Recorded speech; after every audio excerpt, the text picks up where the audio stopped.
Sa buhay, maraming nagbabago. Dati puno ka ng lakas, ngayon, mabilis ka na mapagod. Dati madami kang kasama, ngayon, ilan na lang ang nasa tabi mo. Dati kaya mong buhatin ng ibang tao, pero ngayon, ikaw na ang kailangan ng pagbuhat. At minsan nakakatakot isipin ang pagtanda. Nakakapanghina kapag nararamdaman mo na unti-unting nawawala ang dating ikaw. Pero sa gitna ng mga pagbabagong ito, mayroong isang hindi nagbabago. Ang Diyos ay tapat mula simula hanggang dulo. Kaya kapag nararamdaman mong mahina ka na, pagod ka na, at takot ka na, pakinggan mo ang pangako ng Diyos na sinabi niya sa kanyang salita in Isaiah chapter 46 verse 4. At ang kanyang sinabi ay ganito, at hanggang sa inyong katandaan, ako nga. At hanggang sa inyong uban, kayo'y aking dadalhin. Ako nga ang gumawa at ako ang magdadala. Ako ang magpapasan at magliligtas. Sa panahong ito, ang mga taga-Babylonia, sila ang nagdadala ng mga Diyos-Diyosan, sina Bel at Nebo. Sila ang nagbubuhat ng kanilang mga Diyos-Diyosan. Pero ang tunay na Diyos ng Israel, paligtad.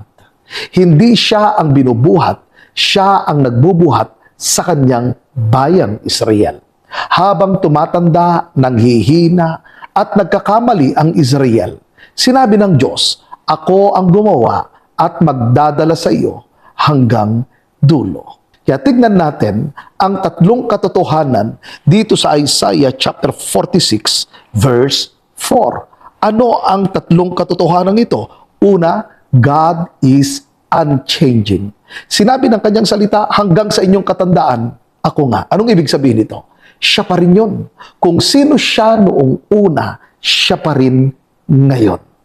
Pangalawa na katotohanan na itinuturo ng ating binasa, God carries you through every stage. Sinabi ng kanyang salita, hanggang sa inyong mga uban, kayo'y aking dadalhin. Hindi lang sa kabataan mo, siya tapat.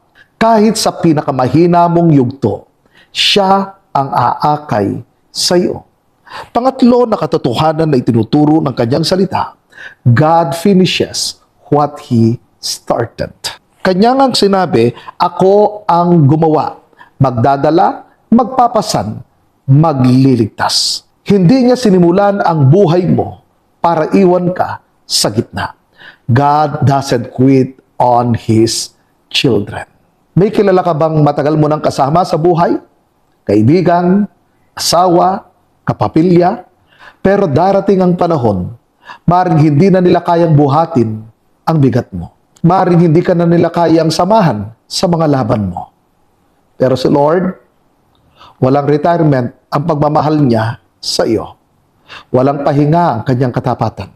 Sa panahon na hindi ka kayang buhatin ng iba, siya ang bubuhat sa iyo. Kaya ano dapat natin gawin? Trust God's faithfulness.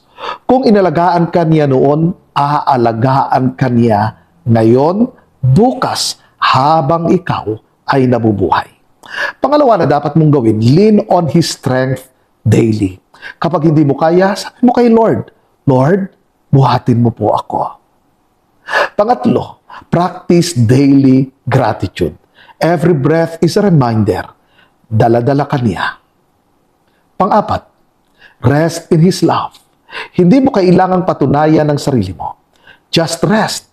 God is carrying you. Kaya kapatid, si Lord ang naglikha sa iyo. Si Lord ang nagdala sa iyo dito.